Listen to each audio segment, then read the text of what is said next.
కందికుంటకు ఎక్కడ మరి బాధ అయిందో మరి పిల్లికి ఎలక సాక్ష్యమో మరి ఏమో కానీ అనేక రకాల వాళ్ళ బాధను వ్యక్తం చేస్తూ ఉన్నారు. ధర్మవరంలో నేసే వాళ్ళతో కోట్ల రూపాయలు వసూలు చేసింది పరిటాల శ్రీరామ కాదా? మీ కులస్తులైన నేసే కుల పెద్దలతో అడుగు, అవునా కాదో అక్కడున్న మంత్రి సత్యకుమార్ గారిని అడుగు, మరి ఈరోజు జిల్లా రిజిస్ట్రార్ని అడుగు, అయ్యా ఇక్కడ 300 ఎకరాలు రిజిస్ట్రేషన్ చేశారా లేదా అనేది జిల్లా రిజిస్ట్రార్ని అడుగు. మీకు పర్సనల్గా విమర్శ చేయడానికి నాకు మీకు ఎక్కడ పొలంగట్ల తగాదాలు ఏం లేవు.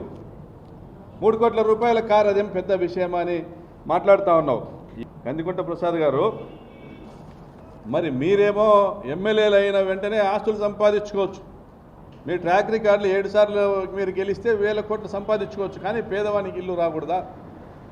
లెక్సస్ కార్ గిఫ్ట్ ఇచ్చినారా? నచ్చిందా? క్యాష్ గిఫ్ట్ కూడా ఇచ్చినట్లుండే. మరి మీరు కార్ల గిఫ్ట్ల కోసము క్యాష్ గిఫ్ట్ల కోసము రైతుల జీవితాలు పనంగా పెట్టచ్చునా? మేము దాన్ని ప్రశ్నిస్తే మా మీద విమర్శ చేస్తారా?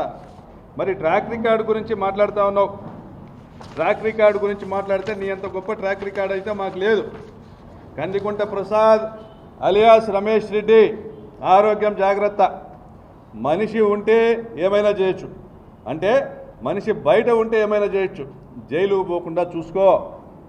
సిబిఐ డీడీల స్కామ్ కేసులో నీ పైన విచారణ జరపమని సుప్రీంకోర్టులో అప్పీల్ ఫైల్ చేసింది. సుప్రీంకోర్టు విచారణకు స్వీకరించింది. జైలు పోకుండా చూసుకో.